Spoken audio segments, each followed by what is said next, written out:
ഗോവയിൽ പുതുവത്സരം ആഘോഷിക്കാൻ പോയ യുവാവിനെ മരിച്ച നിലയിൽ കണ്ടെത്തിയതിൽ ഗുരുതര ആരോപണവുമായി കുടുംബം. DJ പാർട്ടിയുടെ സുരക്ഷാ ജീവനക്കാർ മർദ്ദിച്ചു കൊന്നതാണെന്നാണ് ആരോപണം. യുവാവിന് മർദ്ദനമേറ്റെന്ന് പോസ്റ്റ്മോർട്ടം റിപ്പോർട്ടിലുണ്ട്. സംഭവത്തിൽ വിശദമായ അന്വേഷണം ആവശ്യപ്പെട്ട് പോലീസിൽ പരാതി നൽകാനും കുടുംബം തീരുമാനിച്ചു.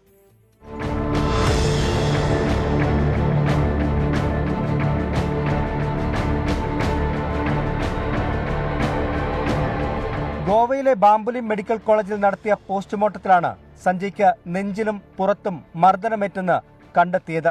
വെള്ളത്തിൽ വീഴുന്നതിന് മുൻപ് തന്നെ മർദ്ദനമേറ്റിരുന്നത് സ്ഥിരീകരിക്കുന്നതാണ് പോസ്റ്റ്മോർട്ടം റിപ്പോർട്ട്.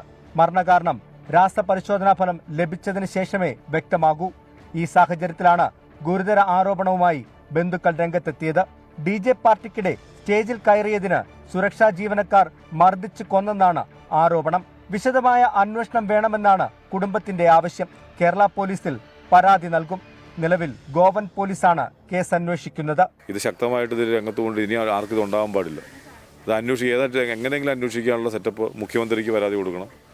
പിന്നെ ഇവിടുത്തെ തലയോറ പോലീസ് സ്റ്റേഷൻ പരാതി ഇന്ന് കൊടുത്തിട്ടുണ്ട്. അതിൻ്റെ ഈ മാൻമിസിങ് എടുത്തേക്കണേ, അല്ലാത്ത കേസെടുക്കാനുള്ള സെറ്റപ്പ് ചെയ്യണം. അതിന് ഞാൻ പോകാൻ നിൽക്കും. എന്തായാലും മുന്നോട്ട് പോകണം നമുക്ക്. പുതുവത്സര രാത്രിയിൽ വാകത്തൂർ ബീച്ചിലെ DJ പാർട്ടിയിലാണ് സഞ്ജയും സുഹൃത്തുക്കളും പങ്കെടുത്തത്. പാർട്ടിക്കിടെ സ്റ്റേജിൽ കയറി സഞ്ജയ് നൃത്തം ചെയ്യുന്ന ദൃശ്യങ്ങളും പുറത്തു വന്നു. ഇന്നലെ രാത്രിയോടെ നാട്ടിലെത്തിച്ച സഞ്ജയുടെ മൃതദേഹം പുലർച്ചെ സംസ്കരിച്ചു. 24 കോട്ടയം. 24 അഞ്ചിന്റെ വജ്രത്തിളക്കം.